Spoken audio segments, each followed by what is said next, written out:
Ziza ku baganda bange mmwe abeekumira ku UG Updates TV Njewero Ssenyonyi avuddeyo n'akuba omulanga eri bonna abannakibiina kya NRM ne aba opposition leaders avuddeyo n'akuba omulanga gwe mukwano gwange ali eyo ampuliriza yeekumira ku UG Updates TV kutegeeza nti nno okola kyamaanyi okwekumira ku mayengo gano era gwe yenna yenna atanaba kusubscribinga agenda maaso n'okubanga osubscribinga kubanga bw'osubscribinga kijja tuyambako okutuusa eddoboozi lyaffe eyo waggulu gye twagala lituuke n'okubeera nga channel eno eyimirirawo ng'amayengo gatuuka ku buli omu okubona eggwanga Uganda gwe mukwano gwange ali eyo ampuliriza saako neebunaayira bannaffe gye bali gye basinziira yonna gye basinziira otuteekako ebiteeso ebikakali eddoboozi no twagala libeere nga lituukayo gwe muganda wange so teweerabira ku subscribinga teweerabira commentinga teweerabira ku sharinga gwe mukwano gwange eyeekuumira ku UG Updates TV.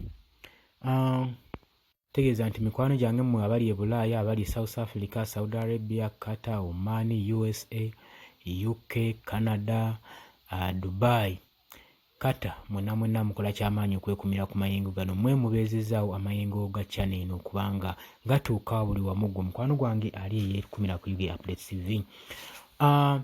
Jo wetwali mu kuziika wetwali mu maziika e Kasanda nga tuziika muzeeyi waffe Joseph Nsamba taata wa Honorable Patrick Nsamba Kasanda North MP. Twalaba olunaku olwo ekibiina kino kyasituka okugenda okuziikirako omuganda waffe eyali afiiriddwako kitaawe yali mpagi buwago era mu kisaawe ky'ebyobufuzi yali tazannya gwe mukwano gwange ali eyo. Kaakati Ssenyonyi yasinzireyo n'akuba omulanga n'agamba nti nno tubadde nkubiriza bannakibiina aba NRM ba MPs bajje batwegatteko tusobole okuba nga tulwanyisa obuli bw'enguzi mu ggwanga. N'agamba nti nno okulwanyisa enguzi tekiri ku opposition bokka. Kino ekintu kitukatakata ffenna kitukwatako ffenna kitutwalira wamu so tuveeyo tulwanire wamu tusobole okuba nga tulwanyisa enguzi eno. N'agamba nti nno newankubadde nti nno ffe aba opposition ffe abalina obuvumu ennyo okuvaayo okwogera ku nsonga eno ne tugirumika naye agambye singa ffenna tuvaayo ensonga eno ne tukwatira wamu tujja sobola okuba nga tubaako we tugituusa gwe muganda wange owebadde opposition leader of opposition Njewero Ssenyonyi era ng'ono ye spokesperson wa National Unity Platform yabadde mu disitulikiti y'e Kasanda ku maziika ga muzeeyi waffe Joseph Nsamba taata wa Honorable Patrick Nsamba wa Kasanda North MP ng'omuganda wange.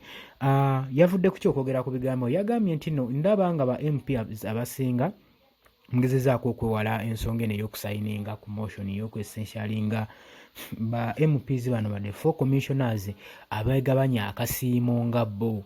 N'agamba ekintu ffe ate kye tulaba nga opposition nti kyali irigo ng'omuganda mwe kyali irigo kyali tekiri mu mateeka wati wagamba muganda waffe ono Jewero Ssenyonyi leader of opposition era akubye omulanga eri yonna yenna ba MPs oba oli mu kibiina ki muveeyo tukwatire wamu talaba nsonga lwaki mugenda mu maaso n'okuba nga mwepena ensonga eno. Jjukira nti nno ba 4 commissioners mwalimu Mathias Mpuuga ng'ono yatwala $5,000,000 bano nno ne bano abalala abasigadde beegabira $4,400,000. Ensonga eno eri ku billion emu eri billion 1.7 billion eyogerwako ba 4 commissioners gye bagabananga service award gwe mugano gange ali eyo. Agambye nti nno tukwatire wamu tuteekeko emikono egibulako tusobole okulwanyisa ensonga eno eggwe eve mu ddiiro. N'agamba naye ndaba ba MPs abasinga ekintu kino mukitulekedde mwezaako kyebalama ate nga tekikwata ku ba opposition bokka kikwata ne ku ba NRM bonna oba ekibiina kyonna kitukwatako. So n'agamba nti okulwanyisa enguzi tekiriiko ova oli ku opposition side oba oli ku ludda olwa gavumenti tuveeyo wamu ffenna tusobole okulwanyisa enguzi eno esobole okuba nga eggwa mu ggwanga kubanga agambye nti nno kikosa ffenna n'eri abalonzi baffe ensonga zino we baziraba batunuulira bulala ffe ng'aba MPs abali eyo mmwe mukwano gwange ampuliriza. Bw'atyo Jewero leader of opposition Jewero Ssenyonyi bw'atyo wagambye walambisa ensonga ze. Muganda wange nkutegeeza nti nno twerabira ku subscribinga twerabira ku sharinga tuwerabira ku commentinga gwe muganda wange eyekumira ku Yugi Updates TV.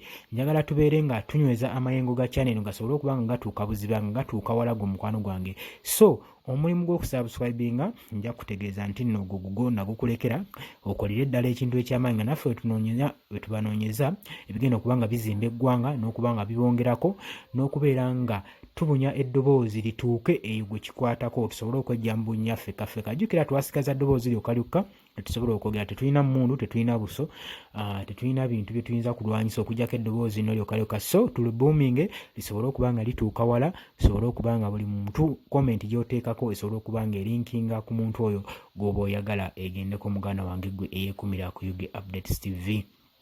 So mbaagaliza nnyo okuba nga musubscribinga ku eno channel. So nammwe mwagalize ab'enganda bako n'ab'emikwano basubscribinga muganda wange tusobole okuba nga tugikuza gwali eyo eyeekumira ku Yugi Updates TV. Mbaagala nnyo, tugenda kuba nga tukomawo ne information mungi.